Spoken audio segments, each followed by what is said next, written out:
Hello everyone, we hope you're doing beautifully well. Today we have another interview for you. Let's go over, before we get asking the questions, the biopsy? Yeah, synopsis of our lovely chap here. So today we've got Bull. Say hello, Bull. Hello, Bull. And say hello, beautiful boys and ladies. Hello, beautiful boys and ladies. Hello. Education, Associate's degree in Business Management from University of South Florida, Bachelor of Science in Aerospace Engineering and Applied Physics from Embry-Riddle Aeronautic University. That's where Riddle is at the moment, by the way. Guess you figured that out anyway. Worked for a major defense contractor in their simulation and quality control department from 1999 until 2005. I then applied for an internship to a second defense contractor where I worked until 2006 when we were approached by the Naval Research Office for a potential longevity overhaul to the F-14D Delta Tomcat, Super Tomcat. Myself and 23 others were chosen to work with Naval Air Systems Command at an NAS Pensacola, that I always say wrong. I did this for 4 years until the Secretary of Defense canned the program due to political reasons that are still a bit murky. I have a civilian pilot's license and a commercial pilot's license and have 355 hours on the Cessna 180. I have 1,520 hours on the T-38 Talon, which is like an F-5, isn't it, guys? Trainer aircraft. I have more or less. I have 600 hours on the T-45C Goshawk for carrier operations training. I have 850 instead of 8,000 or 8,500. Goshawk is like a hawk. 8500. I combined. I had a force of habit. I combined my time as the pilot and the Rio in that number. That's a lot. I have about 4,200 hours stick time for whatever that comes. Hours on the F-14D Super Tomcat with time as both the Rio and a pilot. I worked for my last defence job from 2005 to 2009 when I left the government for the private sector. Random facts about me. Born in Chicago, raised in Tampa, 2 German Shepherds. Very nice. Brown belt in Gracie Brazilian. I don't know what that is. Jiu-Jitsu, sorry. End report. Brazilian Jiu-Jitsu. Good. This Bull sounds like my kind of man. Before we go any further, we need to just clear one little thing up, and that is you've got the F-14D as the Super Tomcat. Was the F-14D always the Super Tomcat, or was the Super Tomcat something that was a next step from the F-14D? I never quite figured that out. The F-14D was the Super Tomcat. There was only one fighter that was ever known as that. I've got lots of questions already, but I'm going to put that off and go for the viewer questions. So let me go and find that. The format. Yeah, well, we have quite a few of them. Format will be same as usual. I'll read them out. Bull will answer them, and then at the end we'll go and just chat, have a free for all chat. We've got lots of them and not particularly long, so we're going to go be as efficient as we can. So, question number 0. Can you tell us about your first face-to-face encounter with the F-14D Super Tomcat? What did you feel, and was it a moment you will not forget? That was on the flight line at NAS Oceania. It was my first time as a Rio. It was a FAM flight for me. FAM flight, again, is a familiarization flight. It was about 5 in the morning, and from what I've been told, I was staring like a teen guy seeing tits for the first time. Next question. Hi there. What does it feel like to fly an F-14? What I mean by that is how does it feel as big as it is, or smaller or lighter? I'm sure every plane has its own characteristics that feed back through the stick or seat. On the ground, you absolutely know how much it weighs. It does not maneuver very well on the ground, as you could well imagine. However, once you get it in the air, there's just nothing like it in the world. It's just so maneuverable. It's so fast. It just responds so well. It's probably the best thing I've ever flown. Wait, just so we can get a picture of your virtual flying, are you in DTS yet, or you are? You're just starting, aren't you? I am just starting, yes. Do you have the F-14 Tomcat? I can't remember if you got the module or not. Or are you waiting? Yes, I do. Shigan gave it to me. He gifted it to me. Oh, wicked. Awesome. What would you... I don't know if you can really compare them. Is there a comparison you can make in the handling and whatnot? Well, first of all, they're 2 different aircraft from roughly the same period of time, but different design principles to both. The 14 Delta was designed for a more modern pilot. It has fly-by-wire. It has digital cockpit interfaces. It was functionally an F-18 Charlie cockpit in an F-14 actual plane, which is the easiest way I can describe it. Overall, the handling characteristics, it feels pretty correct. The one thing I must say that they don't get right is the is the Rio G-locking at 2.5 Gs. Yeah, that never happens. That never happens, and if Eagle Dynamics would like to take a phone call from me, I would be more than happy to explain how we don't do G-locks at 2.5 Gs. Boom, there you go. See, fixing people's problems. Yeah, I didn't realize the Delta model was full fly-by-wire and, not glass cockpit, but you know what I mean, a modern cockpit. I suppose that should be Yeah, it obvious. is. Yeah, okay. If you sit in the Bravo, I think there's another question coming up on this, but I just want to say this right now. I have never flown the Bravo Tomcat. Roger. I have been in one. While I was stationary on the ground. From that one to the Delta, it is a night and day thing. Really? It's like going from a Ford Model T to a Ford Mustang. It's like two different animals. Okay. Just out of interest, the Delta, did they upgrade the Bravo to Deltas, or were they fresh airframes? Do you know? Some of them were built fresh from Grumman. Some of them were upgrade models, PIPs, product improvement packages, from A's and B's to the D. So there were a few of those. Those were mainly the test bed aircraft. But the full production version of that was made by Grumman, ground up from the factory. Question number 2, officially. Do planes get to the point where they feel like an extension of your body all the time? Or are there intermittent reminders that you're flying a machine through the air? Well, if you do anything long enough, it will become an extension of your body. It's just one of those things. It's muscle memory. However, yes, occasionally the plane will remind you that it is in fact a plane and that you're not just sitting in the back seat doing whatever. The most glaring reminder of that is the fly-by-wire would automatically remind you every couple of minutes to recheck the autopilot settings to make sure that you are actually going where you want to go. Mm-hmm. Roger. I mean, it's the same in our virtual cockpits as well.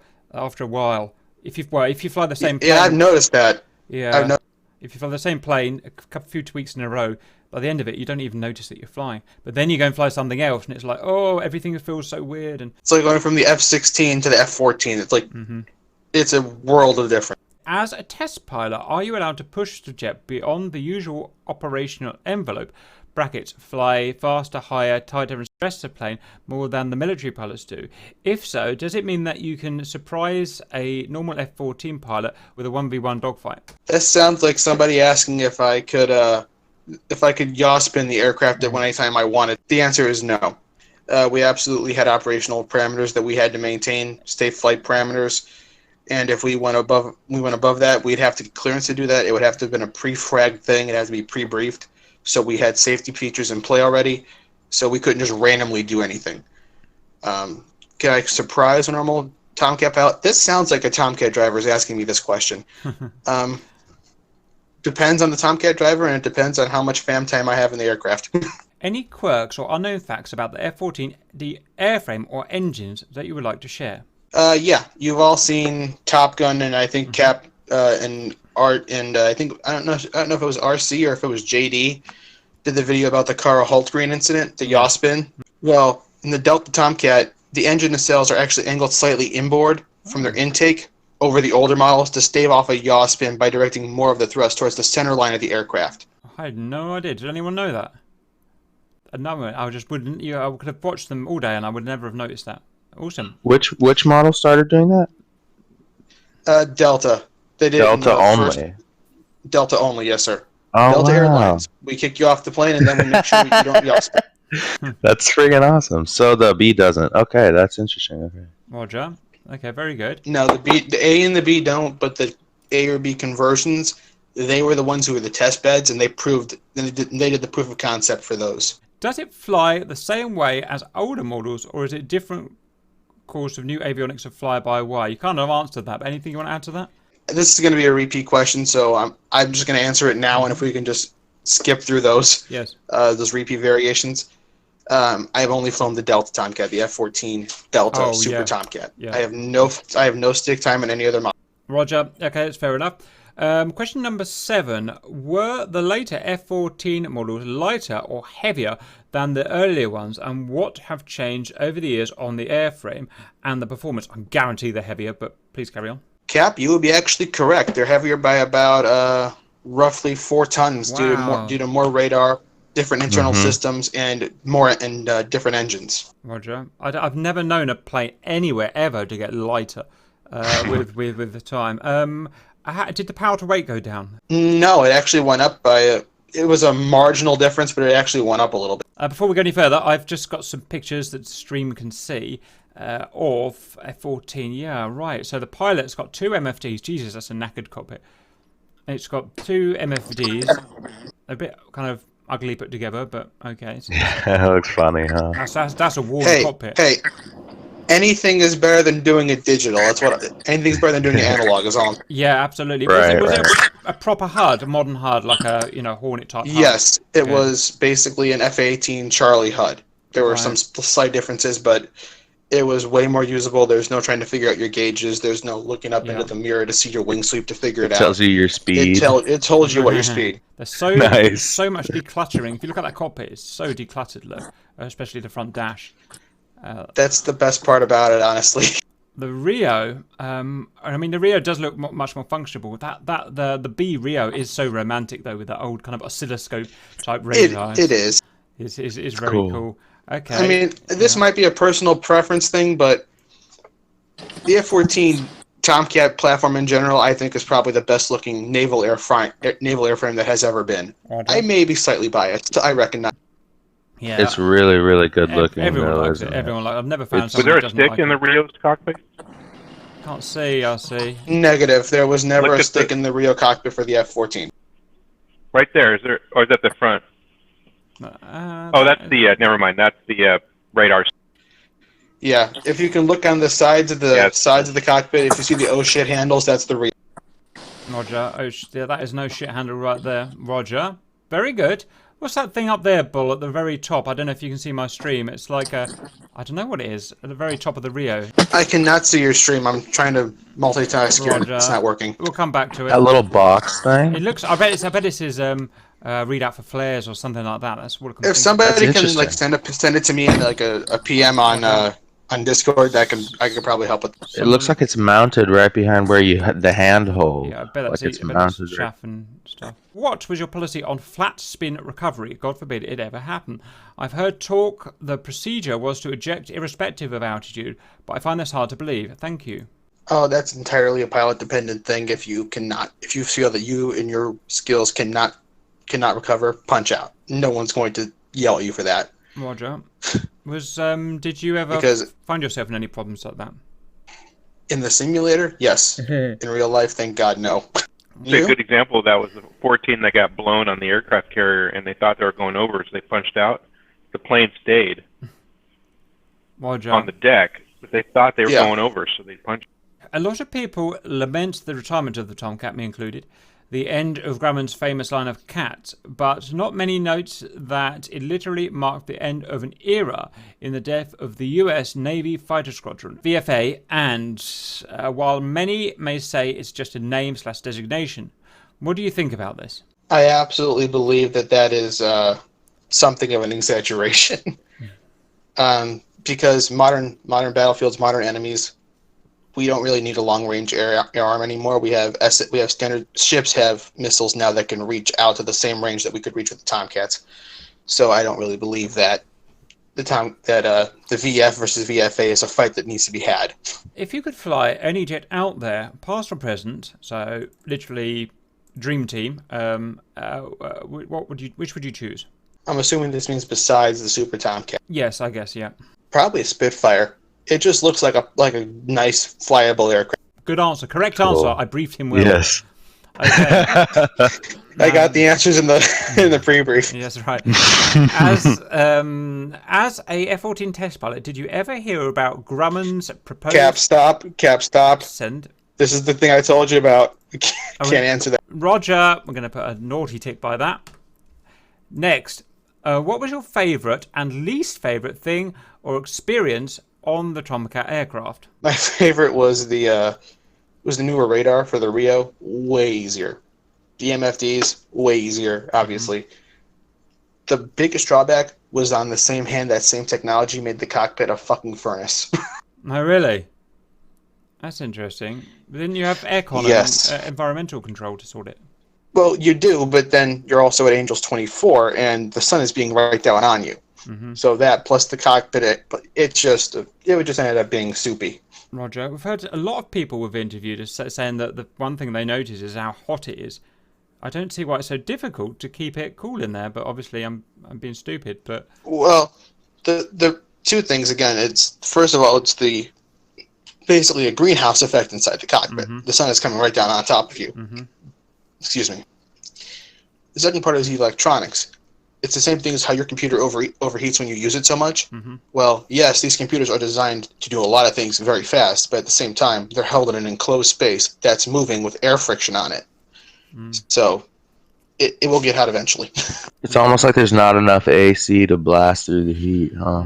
Dude, Freon is really overrated. It's really underrated. Yeah. I'm just saying. It's probably like when you're at a concert full of people and you see the AC coming down in the cloud, but it's still so hot and so soupy and gross. Like, And you're it's not sure if even that's doing AC or the coronavirus. anything. Exactly, dude. But yeah, just that's crazy, man. Very Okay, cool. boys. Okay, it's good. If the F-14 Super Tomcat was given chance, do you think it would have changed the Navy capabilities as of today? And how far do you think was possible to push the airframe and avionics design into a modern 4++ generation era? Here's the thing: we competed against the bugs and the early super bugs a lot. Mm-hmm. What they do as far as strike, we can't touch. The only thing we can do that they can't is that long-range air-to-air interdiction thing. And like I said, naval surface warfare is kind of making up that gap as we speak. So that probably would be the only thing that the Hornets can do that we can do. Roger. So it pretty much became obsolete because of technology, right? Pretty much, as it usually does. However, if the Hornet, and this is alternate reality, different timeline kind of thing, multiverse kind of thing, if the Hornet never happened, and the Tomcat was the premier strike fighter still, I absolutely think that you could absolutely keep upgrading that because avionics-wise, computer-wise, technology-wise, it was an adaptable airframe, and it's proven that time and time again. Modern, wait for it, jets tend to be single-seat aircraft, whereas Tomcat-era aircraft don't understand that, 1/2-seaters. You have to translate that to me. How much of an advantage was a second crewman in older aircraft? Do you think the loss of a second crewman in terms of task division and extra eyes has been properly compensated for by better, more streamlined systems? So I think what he was getting at there is that there is a lot of aircraft that are designed for pilot-only operation, even though they have a second seat, I think is what the crux of the question is he was getting to. Mm-hmm. So currently, is there an advantage to a second crewman in older aircraft? It wasn't an advantage; it was a necessity because the less amount of automation that we had. So you had to micromanage all the different subsystems of the aircraft. Modern day, you have MFDs and you have computers that can do all of that for you. You just tell it what you want it to do, and the plane's computer will take care of it for you for the most part. Mm-hmm. So currently, as it stands, single-seat aircraft, there's nothing wrong with them. The loss of a second crewman, again, currently with fly-by-wire and autonomous controls, I don't think there's any big detriment to having a one-seat aircraft anymore. Yeah, I mean, in the Bravo model that we get, the Rio's hands never stop. They're always twiddling a knob there, pressing something here in combat. Yep. It never stops. Pretty much. Where I guess that all becomes automated, or semi-automated on the Delta model. Correct. The Rio still does absolutely have a job. However, it's not a full-time job. We jokingly said it was a part-time job for them because occasionally they would just be punching numbers in and they'd just be sitting there for about an hour waiting for shit to happen. Do you see pilots being replaced by AIs in the close future? No. There's always going to be a need for a piloted aircraft. Well, it's very simple. There is no substitute for human experience. That is the crux of combat aviation. Is if you are fragged, you brief a target, and you said, okay, we're going to do a strike on this building, and you get there and it's a marked hospital, the drone's just going to drop the ordnance and go away. The drone doesn't care. Mm-hmm. The pilot's going to be sitting there looking in the lantern pod going, wait, this is a marked hospital. Geneva Convention say I can't drop anything on this target. Mm-hmm. So that is one way where a manned aircraft is going to be unrivaled. Roger. I mean, and don't even remember the drones we've got nowadays. They're actually pilot driven. I mean, I know the pilot's not in them, but they're controlled by a guy, aren't they? With using his eyes on cameras and stuff. So yep, there's nothing really AI out there. I visited the place that they control most of them from. Okay. It's nice. It's pretty nice. Cool. What's really surprising is they're not being controlled by officers. They're being controlled by senior enlisted. Sergeants, staff sergeant, wow. tech sergeants. Yeah. Very interesting. Wow. No, you're not allowed to do it, Sidney. You'll bomb someone's house by accident. JD's not allowed Marked to do hospital. it either. He'd friendly fire. Yeah, JD. Marked hospital. JD will shoot a raptor. Gary's like, pickle. Right. Not joking. Bonus. Question 17. Sorry, I got it wrong. Question 16. Is there an aircraft other than, I guess, well, I'll just ask the question. Is there an aircraft that you adored as a child or in your adult life? I've already, obviously I flew the Super Tomcat, so I can't say that. I've used the Spitfire, so I won't repeat that. Probably the F-22 Raptor. Oh, God. Just a good-looking aircraft. Oh, it's such a wagon. I agree with you. I agree with you 100%. It's fantastic. All right, I'm not going to argue against it, but fine. Thank you, Signore. Thank you. Okay. It's beautiful. We'll swiftly move off from that one, boys. Okay. Cap's going to edit that out. I'm going to edit that out and change it to Starfighter. Okay, fine. So Cap doesn't edit that out. I'll change my answer to a Phantom. There we go. Phantom 2. Is that better? Correct answer. Pre-briefed answer. How did you first get the idea that you wanted to be a pilot? Have you been interested in flight all your life, or did you just one day decide you wanted to become a pilot? In my bio, I said I grew up in Chicago. The Air and Navy show is a huge thing in Chicago at Navy Pier. You have the Air Force demo teams flying over, the Navy demo teams flying over. So the first time I saw a Tomcat, most other planes scared the living hell out of me. I don't know why. But whenever I saw the Tomcat, I was just transfixed for the 3 seconds I can see it when I flew overhead. It just never scared me. It just always looked really cool to me. So that would have to be the thing that got me interested in becoming a pilot. Roger. Yeah. My 3 most memorable planes, back when the US were very opposite to what they are now, non-security conscious. Back when bread was a nickel. Yeah, before 9/11, we used to have in the 90s. We used to have massive shows, American shows in England, and I remember the ones that really stand out were the B-1. They used to do displays with the B-1B, and it was just ridiculously amazing. And the SR-71, they would display that like a display plane whenever it retired. And the Tomcat. I saw the Tomcat once at an air show next to me, and it was just amazing. It's just so, the thing about those planes that makes them so impressive, they won't go any faster, they won't pulling any more G's. They're probably slower, if you like, than an F-16 on these displays, because they're so big. The air around them was just going nuts all the time. That white condensation, everything. It was just the whole, and just the presence of them was just like, whoa, that's ridiculous. By the way, does the F-14 have chemtrails? The answer is still no. I'm sure that'll come up soon. Okay. In case that was like the 58th question I haven't seen yet, the answer to that is no. Someone had that on. Do pilots ever have listened to music while flying? Could be casual listening to pastime in a long cruise or an equivalent workout get psyched up mix to get it ready in the cockpit before a mission. Anyone try playing the Top Gun theme while flying an F-14? Okay, do pilots ever listen to music while flying? No. Boring. To the Rios, all the time. That's funny. Because of a casual listening to pastime in a long cruise, that's basically yes. The Rios do that all the time. I had one Rio listen to Scott Joplin the entire time, and I was ready to punch him in the mouth when he got out of the plane. Okay. That's crazy. Work up, or get psyched. We always used to listen to Zeppelin or Guns N' Roses or Rolling Stones or actually not Foo Fighters at the time, Metallica. Mm-hmm. But yeah, we always used to do that psyched up thing. Oh, so it was fun. That's what I would do. No one ever played the Top Gun theme. We had an unspoken rule that if you did that, we strapped you to the front of the Tomcat and radiated the AUG-9. Get some. That's awesome. That's funny. Okay, where are we? How was life for the pilots flying the F-14 before versus after the Top Gun movie came out? I guess this isn't really your time, but ask anyway. Did it change the attitude towards the profession, in your opinion? Well, it solidified my desire. Obviously, but I actually have no, as you said, I have no context on that one way or the other because I started flying the Tomcat in 06. 20 years after the movie, yeah. Roger. Okay, fine.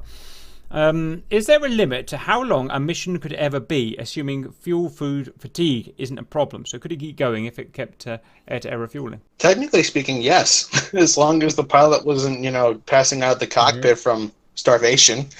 The longest duration we'd have was 18 hours. Oh, God, can you imagine? Because, I have nightmares, actually. Where was that? Why did you have to do 18 hours? It's nuts. Because we were testing different things, and there would be times where we would be attached to, in Florida, there's a Eglin Air Force Base where they test all the ordnance and stuff out before they send it to operational squadrons. And apart from that, we had SEAL teams and SS, Special Forces Alpha teams coming through there, and some other units that I probably can't talk about. And they will be doing their close air support training, and we would be the aircraft that were just in the air station at the base, so we would just be the ones on call for that strike training. So we would use it as our time, and we would have to loiter because we'd have to prove the aircraft had longevity potential. Roger. Okay, yeah, makes sense. And I guess make sure that electronics didn't overheat and blah, blah, blah, blah, blah. Okay. Yep, when I was at Rio, we had a 20-hour sortie. That was phenomenal. Not. You can have a nice sleep, though, or listen to Metallica. At least you get that. I was reading a Tom Clancy book, actually. I finished The Hunt for Red October in the back seat of the Tomcat. Very good. Okay, did the F-14D have a fighter-to-fighter data link? Was it possible to, for example, get radar data from another aircraft to display in yours? What about buddy illumination for AIM-7s and similar weapons? Yes, it was a kind of a pre-production version of the Link 11 Alpha. And data link, yes, we did have it. Buddy illumination from the Sparrows. Sparrows were not in the inventory. We used the Bravo AMRAMs. Oh, yeah. But yes, we could do that. We could do that. Interesting. Right, so, okay, and that was 2000s, that was mid-2000s, wasn't it? So, correct. Kind of 15 years ago. Okay, right, fine. How does Wizzo Rio assignments happen? Is it like the movies where you always / usually work with the same Wizzo, so the same guy, or is it completely random based on availability? I don't know how it works in the military, but how it worked for us is our name tags were taken off. We were given honorary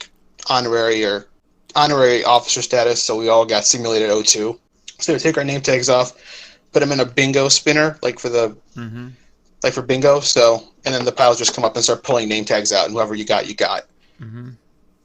And for me, I actually had to change my pilot because of a disagreement. And I think I told this story before. Anyone in the military listening, you'll know what I'm about to say. Jody got her. So I don't get it. I had to. Jody's the guy who's taking care of your girlfriend when you're out doing things. So it was. So it wasn't completely random, but it was pretty random. And after I changed my Rio, we stuck together for the entire duration of the project. Roger. Okay. Yeah, it'd be interesting to hear from anyone from the military. I'm guessing they stuck together through thick and thin because it just makes sense, doesn't it? But it'll be interesting. Pretty much. Do you find it helpful to have another guy for entertainment when flying long ops? I think we answered this, but yes. It does help when you have someone else to just start annoying randomly through the flight. Roger. I remember one time I pissed off my Rio. I don't know what. I think I just told bad jokes beforehand, which, knowing me, is entirely possible. And he started throwing his raisins up the front seat at me. I would throw things at Ripcord's head. Right, okay. What can the superbug do that the Hornet could not do that justifies its existence? You've kind of answered that, but is there anything you want to add to that? That sounds like a question for the Aussie Bravo Hornet guy. Yeah. That sounds more of his thing than mine. Yeah. However, I want to say they had better ECM, better radar, more air-to-ground hardpoints, which again moves into the VFA, the strike fighters. Yeah. I think it's more along that line. Roger. It justifies it existing. That sounds like a personal issue. Lol. How advanced were the F-14 training simulators at the time? Full motion, graphics, and so on. That's an interesting question. Well, the seat was on a gimbal, and you were wearing a very early VR headset, so it was pretty cool. Okay. So it was about as detailed as I would say Flight Simulator X for the time, which was pretty good. I mean, tech's come such a long way in 15 years, hasn't it? Really has. Okay. Was there ever a feature that was added to the airplane because the pilot collectively asked for it? Yes. Piddle pack disposal areas. What were they, like little boxes or something? Basically little boxes that had like a one-way thing where you can put the packs in, but they can't come back out. Because we had too many complaints from the Bravo Tomcat pilots, the Alpha Tomcat pilots, and the Phantom pilots when they're doing their ACM and their BFM. Their piddle packs come out all over themselves. Oh, God. So, that's one of the things that we asked, that they asked for, and we got them. It's a good point, isn't it? Because you think, once you've done your piddle pack, where the hell do you put it? So, that makes sense. In your flight suit. In your flight suit. Okay. Right. Okay, very good. In the F-14 Delta, did you prefer the swept wings or be automatic, or let me try that again. Did you prefer the swept wings to be automatic or manual, or were there only automatic on the later Tomcats? This sounds like VHS asking the question. Yes, it does, doesn't it? I left mine in automatic, and I let the computer control them for me. I willingly admit that I am not the smartest person in the world, and the machine is generally smarter than me at this. So if you watch the Cap's video with VHS on the Bravo Tomcat, that's pretty much the way I did it. Mojo. Would there be... Not looking in the mirror and stuff. We had the HUD for speed, but for the wings, I left them on automatic, and they just did what I wanted them to. Will the F-35 be ever able to do the F-18's or the F-14's job completely and do it good enough? No. The F-35 is not designed to be an air superiority fighter. It is not designed to be a strike fighter. It's designed to be a stealth multi-role fighter, which basically means it can do most things pretty well, but nothing very well. Its main attribute is its stealth. It's designed to penetrate denied airspace, do the job it's been fragged for, and then leave. It's why it has short legs. It's why it has more focus on stealth than most anything else. So again, no, not really. Changing times, changing situations, and changing. Absolutely. It is really impressive that you have over 8,000 hours in the Tomcat. I answered that already. Roger, yep, we did. Next, stand by. Do you think that if Iran hadn't acquired the F-14A, that we would have stuck with the airframe longer, or at least kept a few as flying legacy like the F-100? Cap, was this your question? No, this wasn't. Someone in the Iran campaigns obviously thought of it, but... Whether or not we sold them to Iran or not, that ended when it became the Islamic Republic of Iran, so that ended post-revolution. Which wouldn't affected us either way. We adopted the Hornet after the revolution. We kept modifying the Tomcat afterwards. So what Iran did and what we did had little to do with each other. Roger. So does America not supply Iran with? I guess they're not. You're not supplying with them service. No, we do not. So that means they're literally. We do not. They have making their own bits. They are. I don't think I've told it to this group before, but I think I've said this in a group of like-minded fighter jocks. Yeah, the F-14As, they are trying to repurpose Hawk surface-to-air missiles as their new replacement to the Phoenix missiles that they have expended. Wow. And as you can well imagine, that doesn't work too well. They're trying to go to Russia to source parts. Russia's like, we don't know anything about this. Don't stop coming to us. They're trying to go to China. China's like, bro, we can barely keep our own shit in the air. How do you want us to help you with this? They don't know anything about it either. Roger. Well, so I think it's only fair that we simulate that in the Iran campaign by not allowing them to have Phoenixes then. You agreed, Red? Oh, yes, agreed. Or allowing them a limited amount of Phoenixes. There you go. You see, like a capped off total number of Phoenixes. Embarrassing for you, Ross. Yeah, they get. Let's just agree they get 4. 4 in total for everyone. Yeah, that's all. Hell no. 4 for everybody. Yes, that's and then you have to make some of the airframes not start because they're so damn old. So you have to accurately reflect the lack of maintenance. There you go, boys. A wing should fall off at like 2.5 G's because they don't.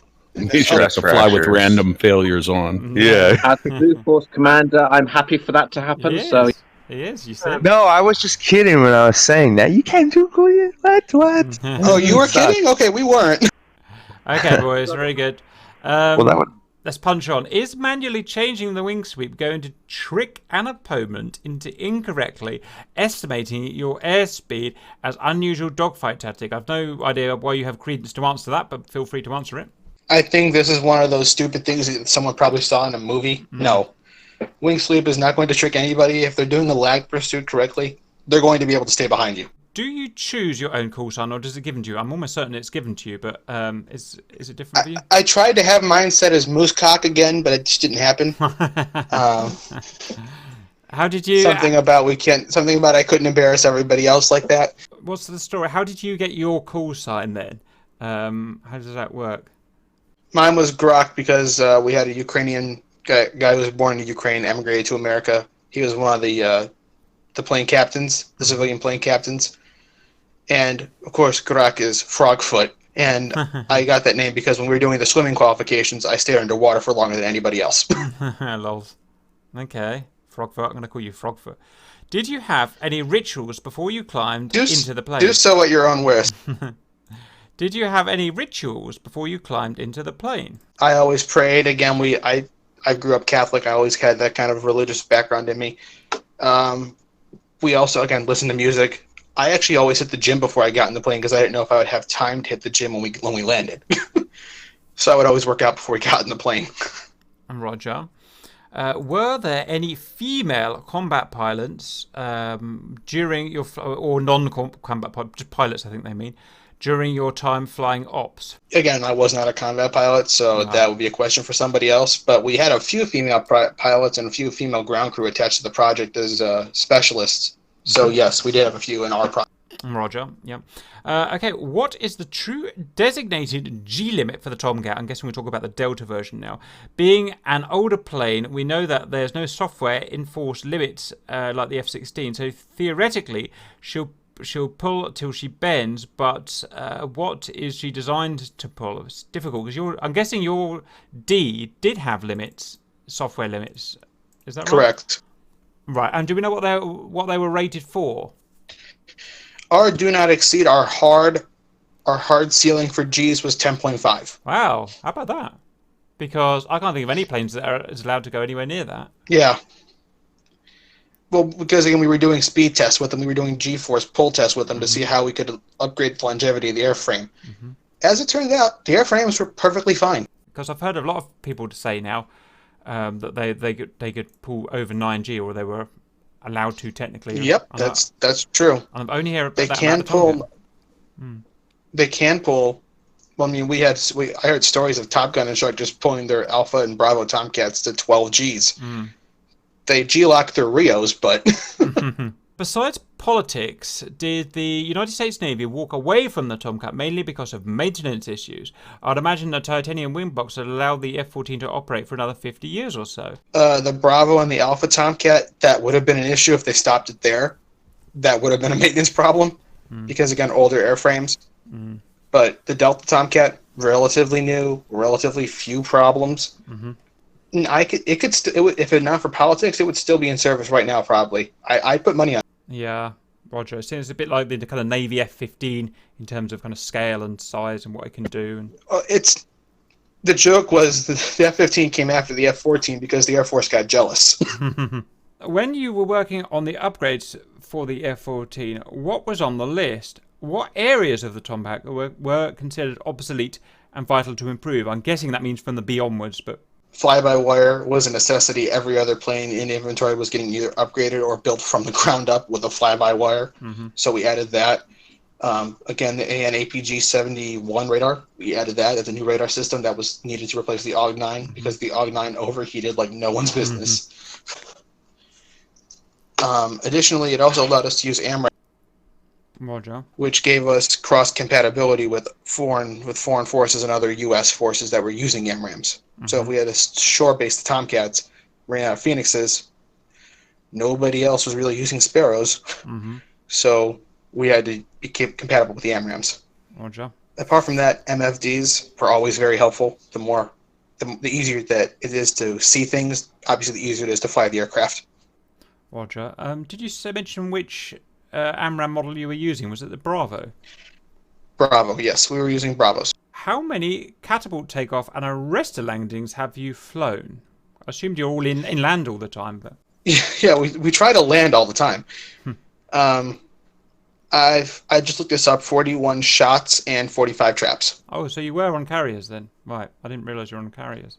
Yes, we had to do some carrier equivalency because we had to prove that the aircraft was still carrier capable in the face of F-18s. So yes, we did have to do some carrier stuff. Roger. Okay, there'll probably be some follow-up questions for that, but let's continue on. How high is the chance that a pilot who got out with the ejection seat cannot fly anymore because of his spine injury? That's a flight surgeon question. That's someone who deals with the NACEs, Naval Common Aircrew Ejection Seat.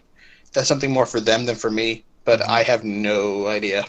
When flying the Tomcat, were you comfortable taking on any Eastern fighter that they could throw at you? So pretty much anything really, flankers, MiGs, Sequoias, Typhoons. Yeah, we simulated fights against all of them, and if we had a range advantage, there was no one that can get close enough to do anything to us. Silly question, but did you have the Phoenix in the Delta? We did. We had a Charlie Phoenix. We had the later block Charlies. Roger. And they were a lot more maneuverable. They had a little bit more fuel to them. They had a little bit more ass to their warhead. So they absolutely were a potent medicine for anything that was flying in the sky in front of us. Roger. Yeah. We routinely did dissimilar training against the Alpha and Bravo Hornets, F5s. So we had a lot of training with them, and given the right pilot with the right headspace, they don't pose that much of a problem for me. Roger. I mean, it's such a the Tomcat has changed the balance of power in DCS, at least. I know it's not real world, but it's pretty good. In DCS has changed so much since the Tomcat came out. It was always with, if you like, the blue side before, with the F-15, always nailed everyone on the red side. And Tomcat, which is normally I know it's a NATO plane, but it's usually on the red side in DCS because that's just where it kind of fits in. Completely obliterates anything in the sky like an F-15 or a Hornet or a Viper. It just brings them, forces them down to the ground, like we were just doing in Grounding Sidewinder survey. It just removes airspace like a SAM. That's basically the purpose of what the Tomcat was designed for. It was an air supremacy fighter. You would send it up into a denied airspace, basically antagonizing people to send planes to get you, and you'd just be swatting them down as far away as you could. And by the time they got close enough to you, you had another flight of Tomcats right behind you, ready to do the exact same thing. And if anyone even got close enough to you, if you couldn't fight them because you went Winchester, you would just thrust your way out of the way. You would just get out. You would trade altitude for airspeed, get low, get fast, swing the wings back, and get the hell out of there. Yeah. That's exactly. One thing I've learned with the Tomcat, the Bravo version, obviously, as I did eventually get shot down, but I was just being silly at the end. I went in and I was taking launch shots, as you do, and then as soon as I got within dangerous close range, I just run away because I don't really want to dogfight a Viper with its high foresight missiles and blah blah blah blah blah. Run away, and again, absolutely, it's so fast with its wings back, nothing can really accelerate with it. I mean, unless they put a Fox bat in the game, that might be something comparable, but. Yeah. But yeah, that was the purpose of the Tomcat. We had a bunch of, this is a tangent, but I think you'll appreciate it. We flew against an F-18 Charlie squadron, so it was 4 of us in our flight against 4 of them. And for the sake of argument, we all just stayed with AMRAAMs and Sidewinders. And by the time they got close enough for them to shoot at us, we had already launched AMRAAMs at them. Yeah. Because our radar was just better than that. Our radar, we had more time on our systems. We knew the system limitations better. We knew how to stagger our aircraft at altitude more than they did. And they were just relying on purely technological advantage to come in and try and bulldoze an older platform out of the way. The jiu-jitsu way of saying this is you're trying to be a smasher, not a sensei. You're trying to beat up somebody and actually help them. So obviously, we lost one of us because they were launching, obviously, spam ram. That was a thing. They did carry a lot of AMRAAMs. So we lost one of ours. I think it was me. But the other 3 of us, we just took them to town. So it did not last very long. Very good. That's what we want. Beat those Wagner-mobiles. That makes me happy. Would you... This is an interesting question. Again, not a combat pilot, but it is interesting. Would you use the flaps actively while dogfighting to increase turn rate? No. We left the flaps on automatic, and the flaps would generally not come into play during a turn fight because you wanted to be more aerodynamic than anybody else. If you watch the demos of the Tomcats, unless they were doing like a flat 8 or a Cuban 8, when they were turning, they put the wings in. because we want more speed than we want drag. Yeah. And again, speed is life. You go faster than them, you extend past their range, you get low, you get fast, you confuse them with radar clutter, and you confuse them with heat signature returns off the water or the ground, you're going to live. Because we had our guy, VHS, came in and helped us, and he was showing us how he was using his manual flaps in a turn flight to increase his turn rate. And it worked in DCS. But the one thing I thought... In the Bravo Tomcat, you have... Roger, yeah. One thing I was thinking while I was doing that is they are never going to be allowed to do this in real life, because Tomcat is not really, again, the Tomcat doesn't really want to be there in a dogfight, spinning around targets, like we said, it wants to extend, and I'm pretty sure you're not supposed to manually force flaps down during, so much damage you could cause to a real You airplane. are not. Let's just say perfect, like you're in a wind tunnel. There's no external ordnance, and you try and turn with the flaps down. How hard you pull depends exactly on how much you like the flaps, because those flaps will come off. Yeah. They are expensive. You want to talk about the Admiral's doorbell? Yeah. That Admiral is going to be signing your transfer papers out of the area if you do that to his plane. I will guarantee you few things. That is something I will guarantee. Roger, yeah. Obviously, in a game, it doesn't matter because you just respawn afterwards. But it's just, it's just one thing I was thinking when we were doing it. It's like, surely you're not allowed to do this. Anyway, let's carry on, guys. Leave them on auto. The computer is smarter than you. Yeah. Do you believe the F-14 longevity program was ended justly? You mentioned political reasons for the cancellation.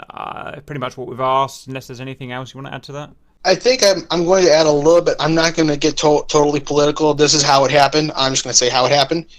It was a Republican administration. The planes were made in Grumman facility in New York, a traditionally Democrat state.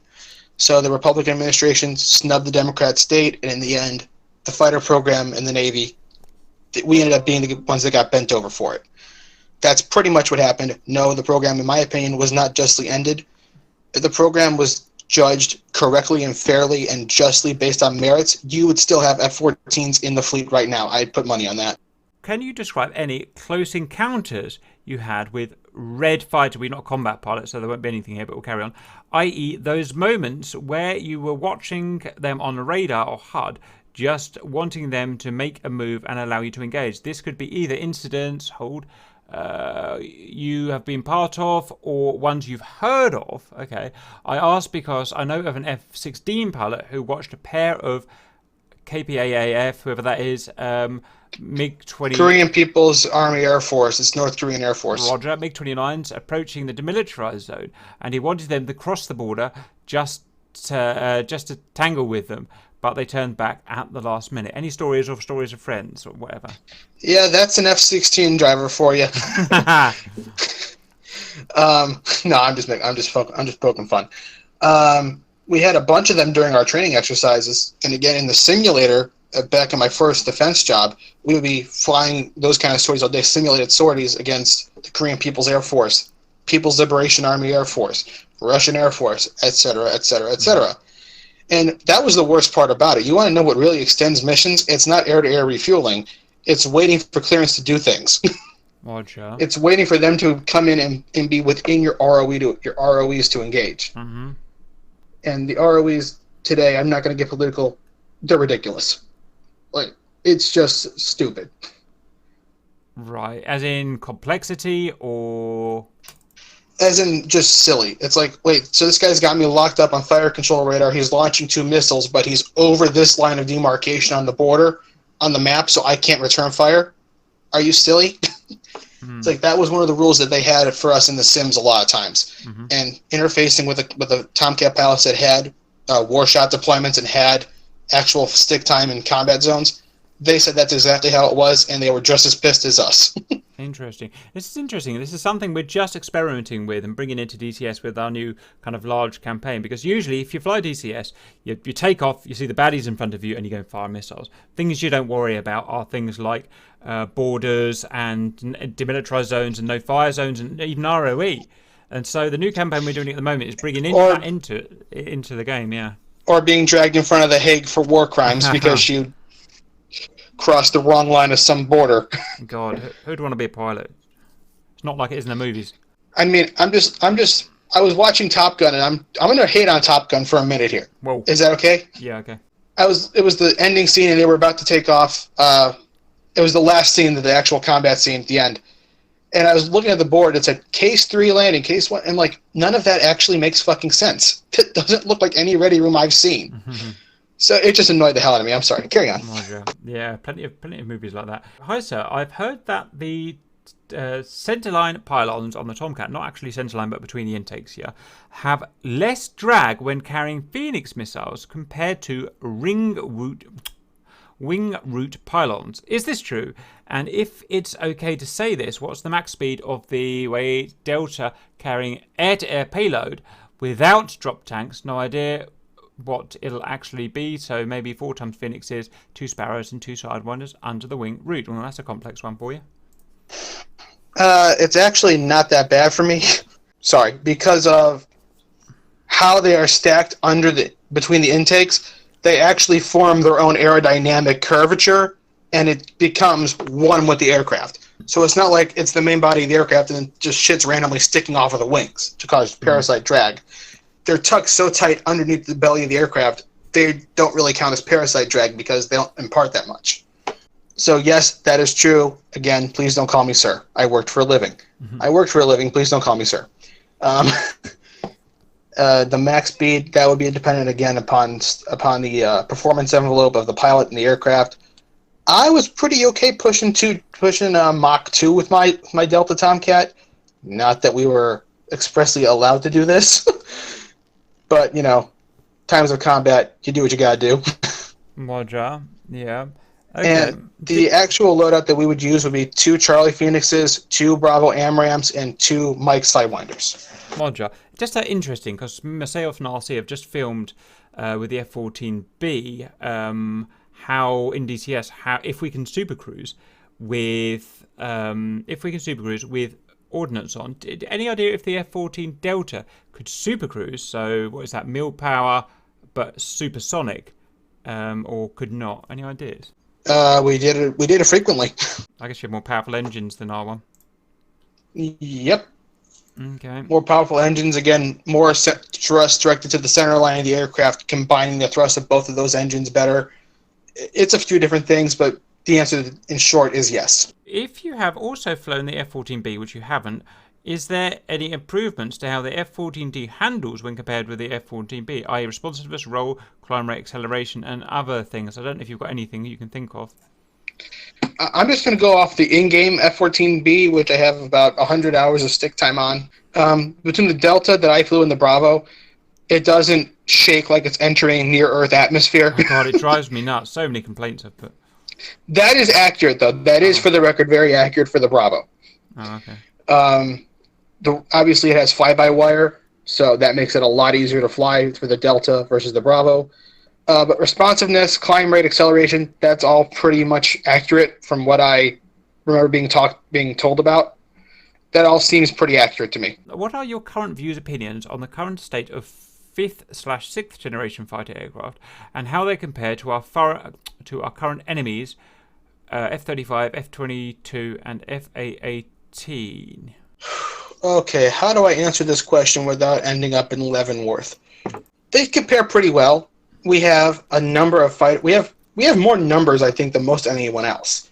So if it comes down to a numbers game, we're going to be okay. So if it comes down to a tech game, again, I can't really get into a lot of the details, partially because I don't know a lot of them, and partially because it will be illegal for me to divulge that. But the F-35 and the F-22 are probably some of the best stealth multi-purpose fighters in the world right now. The F-18 is the premier naval strike fighter in the world right now. I'll put that up against anything. So I think we're okay. Did you ever attend or partake in the Top Gun program in any way? How many US pilots end up there? Is it all just the best? So is it combat pilots only, I'm guessing, Top Gun? That kind of thing, isn't it? It is for the Navy only, from what I've heard. I think they took it over from the Air Force and then the Air Force made their own weapons school after that. Okay, can you describe how authentic? I don't know if you can work this at all, but can you describe how authentic the DCS Tomcat model is for emergency procedures, i.e., hand pumping in the event of hydraulics failure? I didn't even know we had hand pumping, but okay. Again, there's not really a need for EPs in a simulator. You just punch out and respawn. But from what I've seen, the EPs do seem fairly accurate for the Bravo Tomcat.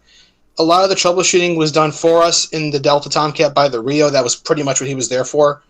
In the event of an emergency, you would just say, Rio, EPs, and he would just start running through them by himself in the back. Mm-hmm. You would be in charge of trying to recover the aircraft and fly the aircraft if at all possible. Basically just keep it level long enough for the Rio to walk through the EPs to figure out what the hell to do. But for the simulator, it's pretty accurate. How would you describe the success of the Tomcat program as a whole, so A, B, and D? What was amazing and what was flawed about the Tomcat? So I've talked up the Tomcat enough. I think I'm going to take a peg. Mm-hmm. What was flawed is the Delta Tomcat had some of the worst anti-skid brakes I've ever felt. Mm-hmm. I mean, just truthfully atrocious. Thank God we had good control surfaces and we had a good fallback position for it, and we had good throttle control, positive throttle controls. But by and large, the Delta Tomcat, that was my biggest gripe about it. That and there was never room for my Game Boy. I don't know if it's true or not, but I've always thought that the maintenance was very expensive for the Tomcats. Was that a thing, or am I wrong? That was a thing towards the end, but again, it gets that same way for everything. I mean, look at the Canadian Air Force; they're using F-18 Alphas, yeah, and they're getting bent over for spare parts and for wear and tear stuff.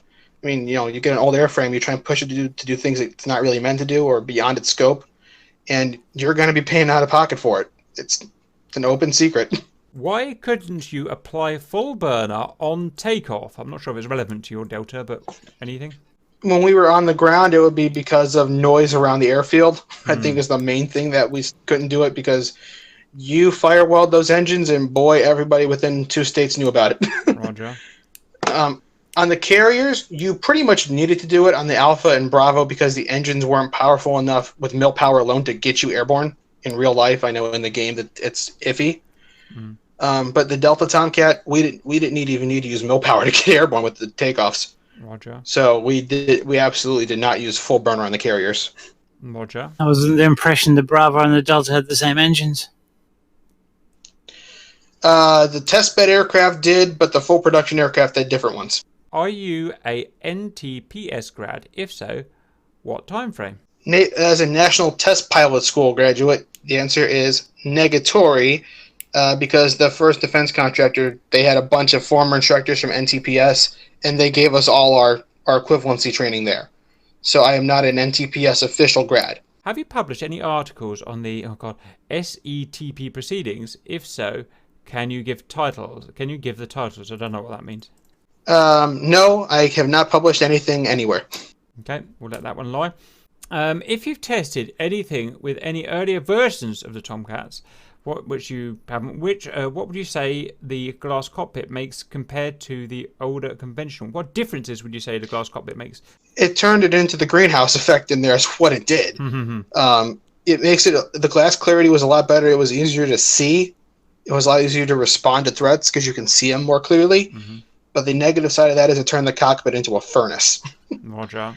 Despite the fact there is indeed not necessarily a need for a second crewman, was it nicer experience having someone with you? One of the joyous things about the F-14 and DCS being able to team up with someone is this relationship transferred. Is this a relationship transferred from in real life? Absolutely. It is transferred to real life. Necessity for a second crewman. Yes, it was nice. I mean, occasionally they would annoy the hell out of you, but that's just something that you did to pass the time when you were up there for 20 hours.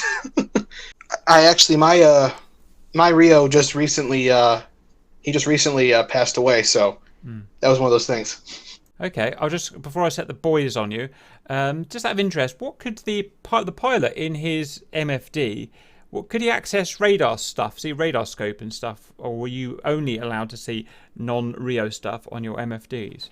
Absolutely, we could. That was one of the big things when the Rio was busy doing something else.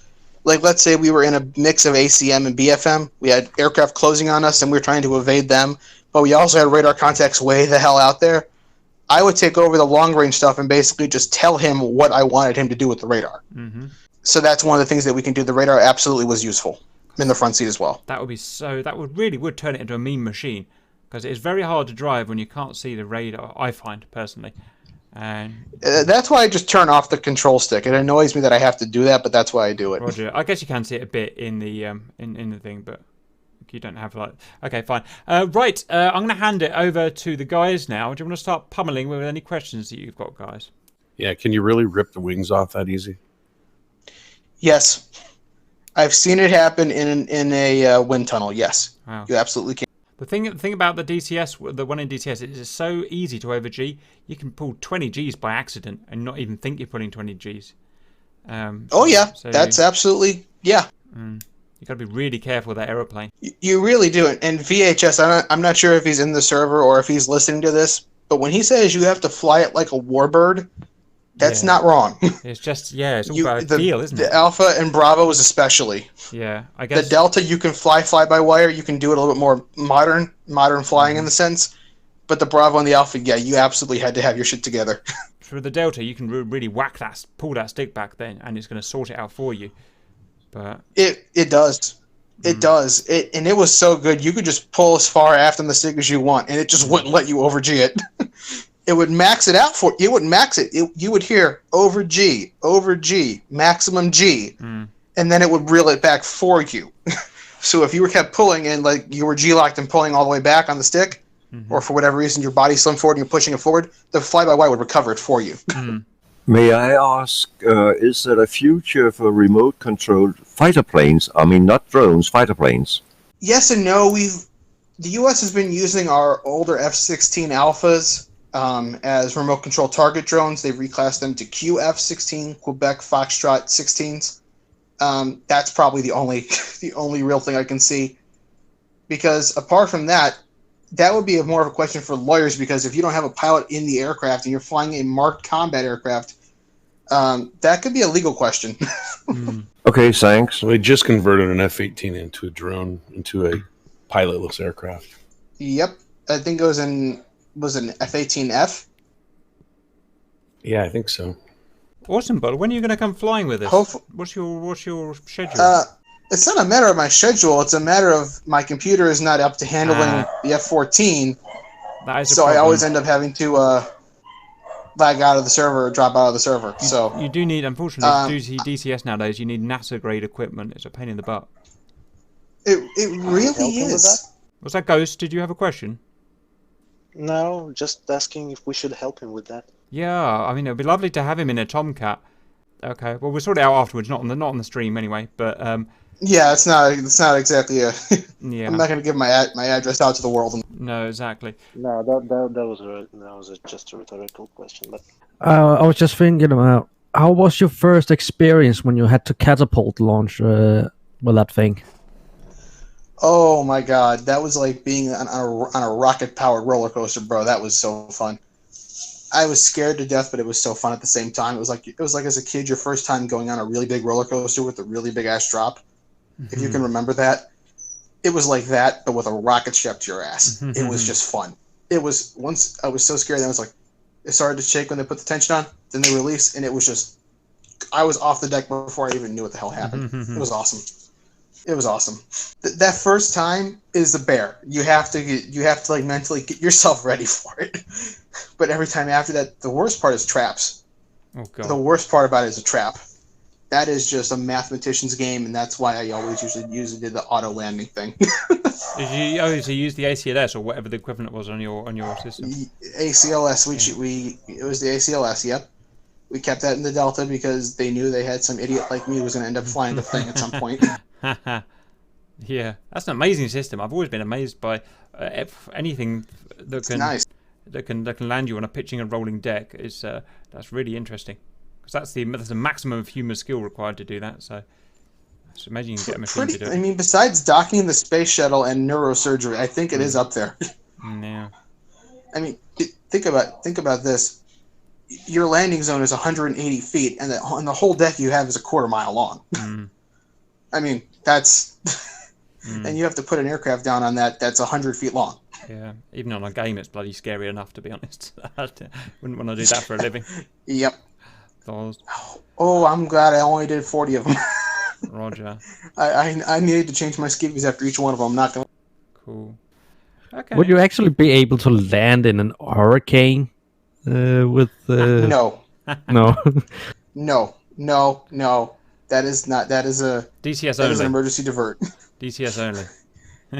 Yeah, 35 knot crosswind. Yeah. Yeah, no, we don't do that shit. What was your maximum? All right, nose in 20. What was your maximum crosswind that you were allowed to land at? Is there such thing on that plane? It's up to the pilot discretion. Again, it's one of those things that the tower would say recommend a wave off or recommend a diversion, and that's what you would do usually. But if you feel confident in your ability to do it, the tower is not going to say no, don't land. If you feel comfortable, proceed as you feel comfortable. That's generally the way they do it to dissolve themselves of any liability. Very good. Thank you very much, Paul. You're very much implemented here anyway, so we'll be seeing you around anyway. But yeah, absolutely. Thank you very much for coming, and everyone for turning up. And we'll wrap up, and we'll see you later.